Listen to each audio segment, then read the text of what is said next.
This is the Fifth Estate Winning Headlines, your media police post. In this segment, we summarize some of the headlines that you may have missed this morning.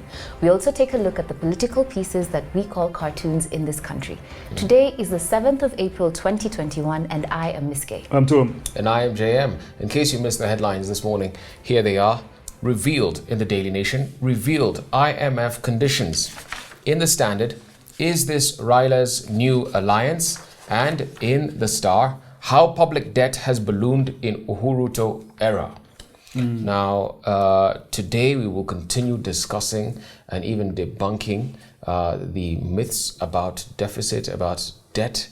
This is the topic that has really been occupying the thoughts of Kenyans the last couple of days. Yeah. So, 2M, why don't you kick us off? I want to attack Kenyans. Dear Kenyans, I want to read to you the parable of the Pharisee and the tax collector, as told by Jesus Christ to his disciples.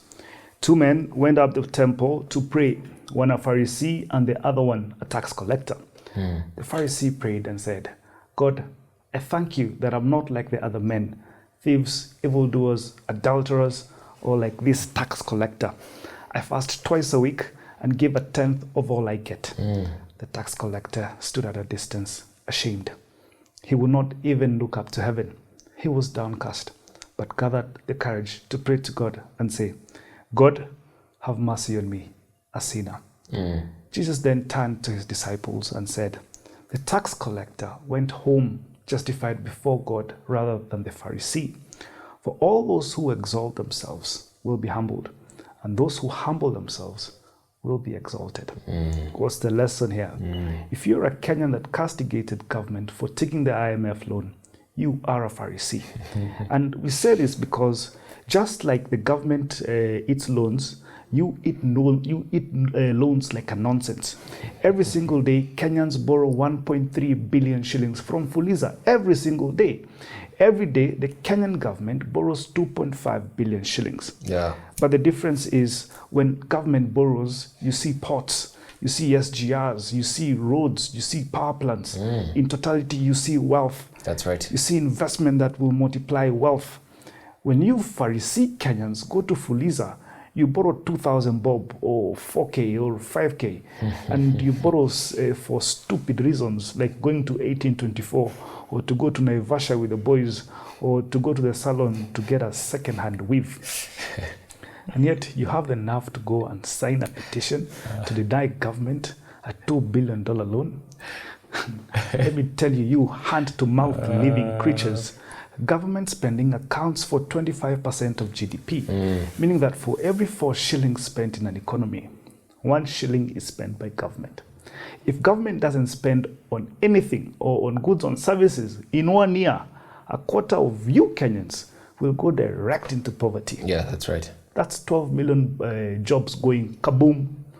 To you Pharisees, led by that voodoo economist called David Day and Bonifat Mwangi, and civil society, take note. If government intends to survive Corona and its effects, it will borrow until it drops. If it means GOK will borrow to get itself out of coronanomics, it will borrow and you Pharisees will do nothing about it. Enough of playing nice. Come on, buyer. Yeah, Kenyans really deserve that. All the ignorance that they've been peddling to each other on Twitter, it's so nonsensical. Absolutely. It's very true, and I think I will continue on this line that 2M has begun us on. Maybe not as harsh, but I think I'll continue there and continue reading a letter to Kenyans. Yeah. So, dear Kenyans, some of you think that IMF is an NGO that oozes with the milk of human kindness, that it is a democratic institution that listens to the voices of earthlings like you. Zero. The IMF is a hardcore institution. Yes. It is a house of capitalist sharks, polished Shylocks, and upgraded brokers who are notorious in their methods. Now, writing a petition to them to reverse the 261 billion shilling loan to Kenya was naive and downright stupid. Kabisa. It can only compare to a tail attempting to wag the dog. That's right. But this does not surprise us because the Kenyan public has an appetite for goods produced by voodoo economists, as mentioned earlier, and junk profits. But there is some good news in this untaught petition. It has made obvious what has been hidden from the world about Kenyans. Instead of giving the loan to the Kenya government, IMF has a better business case giving loans directly to the Kenyan public. Did you know, as Tuem said, that every day Kenyans borrow 1.3 billion from Fuliza? And this is only one money lender. If you add SACCOs, MFIs, Chamas, Shylocks, and banks, Kenyans borrow trillions of shillings every year. And from Fuliza alone, they borrow 500 billion every year. So by the time Kenya pays back the 261 billion to IMF in 10 years, Kenyans will have borrowed 5 trillion from Fuliza alone. And that does not take into account the interest and other loan expenses. Put differently, between January this year and June, Kenyans will have borrowed 262 billion from Fuliza, which is an equivalent of the IMF loan at 261 billion. And so we ask, between giving the loan to government, who will pay back in 10 years, and giving it to Kenyans, who will have borrowed a similar amount in 6 months anyway, who is a better candidate for hardcore sharks and refined brokers like the IMF? So instead of writing a petition to IMF to stop the Uhuru Kenyatta loan, Kenyans should have written an application to the IMF Executive Board for a loan. After all, in 10 years of Fuliza, they will be worth 5 trillion. Such an application would have been downright appealing to the IMF, which is a house of polished Shylocks. And by the way, it is not too late to drop your application because your petition was trashed unread. I love it. I love it. If Kibaki heard what you said, he would call Kenyans pumbavu kabisa. Kabisa. Now, today, I want to talk about the deficits that actually matter. And let me begin with a definition of terms as we did yesterday. Remember that a deficit is the gap between what we have and what we need. And truth be told, maybe if these Kenyans who are so alarmed by debt cared so much about deficits, they would focus their attention not on the actual debt by government, but on the true deficiencies that we find ourselves in today. You see, dear Kenyans, the deficits that actually matter are not budget deficits. The deficits that actually matter are the ones out here in the real world. We have major deficits in the area of education, infrastructure, health, energy, human capital, and all the other factors of production that enable our economy to develop. That's correct. These are the real deficits confronting our people and our government. These are the real deficits that President Uhuru Kenyatta has had to find smart solutions for over the last 8 years. So let me give just 3 examples of how Uhuru Kenyatta has plugged the deficits that actually matter.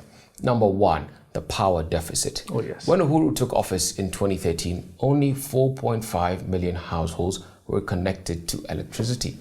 But from 2013 to date, more than 3.5 million households have been connected to the national grid. Uhuru has plugged that deficit. Number 2, the infrastructure deficit. Infrastructure, as you know, is the backbone of and enabler of any economy. That's correct. Now, when Uhuru assumed office in 2013, there were 13,000 kilometers worth of tarmacked roads in the country. But since then, his government has built over 7,000 kilometers of tarmacked roads.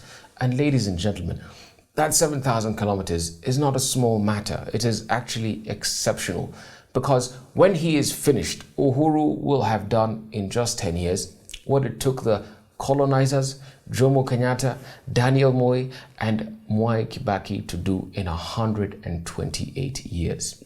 10 versus 128. Uhuru has plugged that deficit.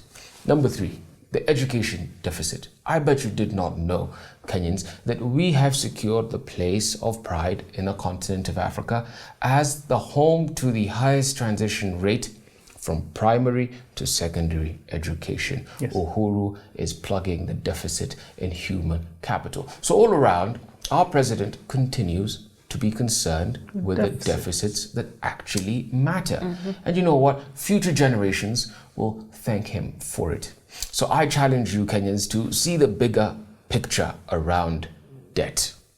I do agree. Small thinking, small activist thinking. They should leave the business of governing the country to those who govern the country. Absolutely.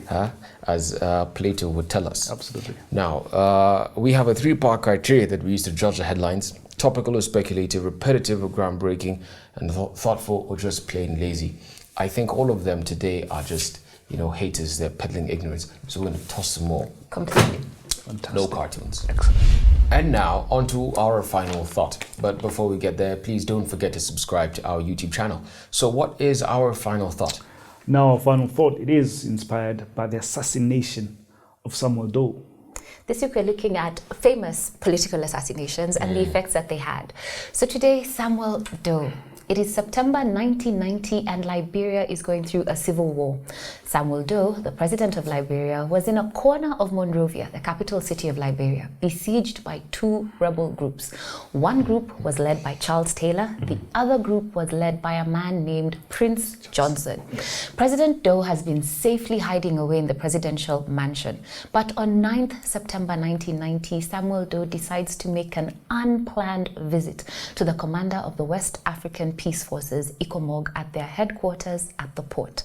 That area of town was controlled by the rebel group led by Prince Johnson. And Johnson and his men had controlled the port before the peacekeepers arrived. So when Prince Johnson, saw President Samuel Doe arrive in his territory, he attacked. A 1-hour shootout ensued between Prince Johnson's men and Samuel Doe's men. 68 members of Doe's entourage were massacred, and Samuel Doe was captured and violently killed after 12 hours of torture at Prince Johnson's hands. And a gruesome video of the torture and death of Samuel Doe still exists to this day. I think if you search for it on YouTube, you will find it and be horrified. It was labeled at the time the most notorious assassination in modern West African history. We know that Charles Taylor went on to become the president of Liberia and was later tried and convicted for war crimes. But what happened to Prince Johnson? Prince Johnson got born again. The Nigerians offered him a house in Lagos, and Prince Johnson moved to Lagos. He became a member of a Nigerian Christian revivalist church called the Synagogue of All Nations, and he eventually went back to Liberia and became a senator. What a normal conclusion. Well, in closing, it should not be forgotten that Samuel Doe gained power through a bloody coup in 1980 and died a horrific death. His life and death exemplify the expression adapted from Jesus' words to Peter in Matthew 26:52. Those who live by the sword will die by the sword. Whoa. Now, Ms. K, it's quite ironic that the man who died in such a violent way actually used the same methods, or probably was, to eliminate his opponents. As you said, in 1980, Samuel Doe did a coup on President William R. Tolbert Jr. and got him killed in his mansion. 10 days later, after the coup, Cecil Dennis, Minister of Foreign Affairs, and 12 other government officials were taken to a beach west of Tolbert's mansion and murdered in front of screaming crowds of jubilant Liberians. It was a nightmarish scene. When questioned about his firing squad execution tactics, Samuel Doe held no punches. On an official trip to the United States, Doe told the press that it is the law of the country that people be executed for their crimes, both political and economic. And in a way, you could tell that he never saw his fate ending in the exact same way. He always grinned in amusement and simply said they were guilty of crimes. I didn't decide the punishment. But it's also crazy to see how the US welcomed Doe, especially after how bloody his takeover was. 2 years and 4 months later after the coup, Doe was in the United States on a 5-day working visit.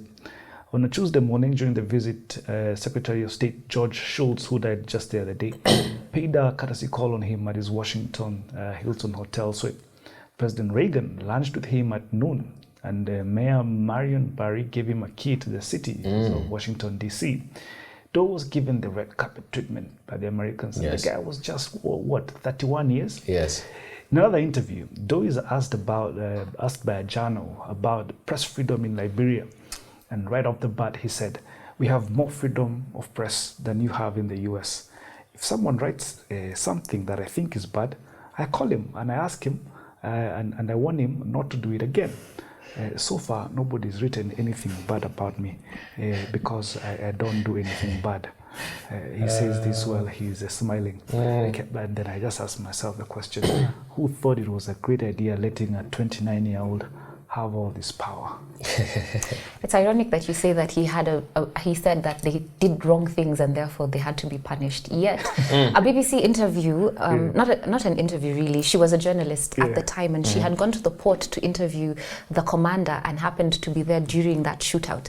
She says that when Doe was finally captured and they were carrying him out, she recognized his voice and he was saying to Prince Johnson, "Stop, you are embarrassing us." Really? Whoa.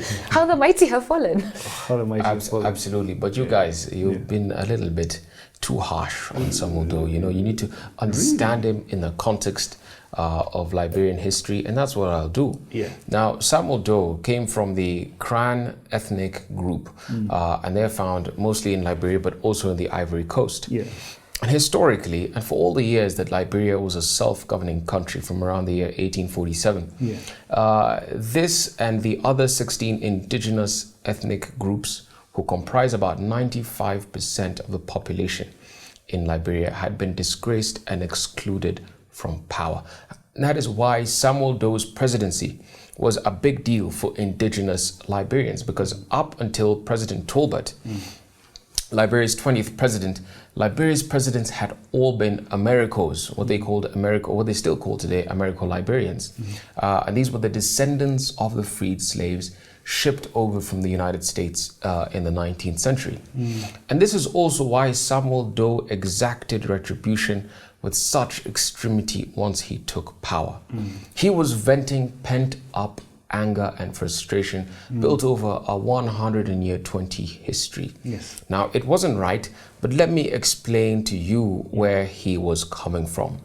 And I'll break down his extremity by going back to the French Revolution. So the French Revolution kick-started two basic forms of identity politics in contemporary statehood. It profoundly influenced how we in modern states think about government and how we think about ourselves as part of a larger nation of people. At its most fundamental level, the French Revolution was a struggle over dignity. Dignity for the individual and dignity for ethnic groups. It was a cry from the masses that they were people too, and worthy of sharing in political power. This was the dignity that Samuel Doe and the rest of the 95% indigenous Liberian population had been deprived of for over 130 years under oppression from Americo-Liberians. The first thing the revolution contributed was a reinforcement of this concept of individualism in politics. At the core of the cause for the revolution was a demand from French peasants, from the commoners, to be acknowledged as individuals whose inherent basic dignity had to be officially recognized by the government. And that expectation persists in every nation state the world over today. So if Samuel Doe behaved like a savage, it is because he himself as a Liberian citizen never felt acknowledged as an individual. The second contribution towards the idea of identity politics was a demand. It was a demand that the dignity of collective groups also be recognized. In modern nation states, collective group identity plays a key role in building and sustaining internal national cohesion. And the French Revolution reinforced this idea that in order for a state to stick together, its different ethnic groups needed to gravitate around a common identity that would unite the individual self with the society in a way that would make them feel morally and emotionally invested in the state. Once again, if Samuel Doe behaved like a savage when he took over power, it is because of how his ethnic group of the indigenous Liberians had been systemically excluded from economic and political opportunities. So what do we learn from Samuel Doe? We need to ensure that every ethnic group the world over, in Africa in particular, has skin in the game. And that is why our President Uhuru Kenyatta, in his wisdom, wants us to change the Constitution. That is why it would be irresponsible of you not to support BBI when the day comes. That's what you are going with. All roads lead to BBI. And why we need to change this bloody Constitution. And here I thought we were going to end with the French call to arms: liberty, equality, fraternity. I could see when you're mentioning inclusion, exclusion. Yes. I could see where you're going. And now our parting shot, a quote on madness by Voltaire that aptly describes our current collective state of mind at the moment regarding public debt. Voltaire asked, "What is madness? To have erroneous perceptions and to reason correctly from them." Please disabuse yourselves of all these erroneous perceptions about public debt. Have a good evening.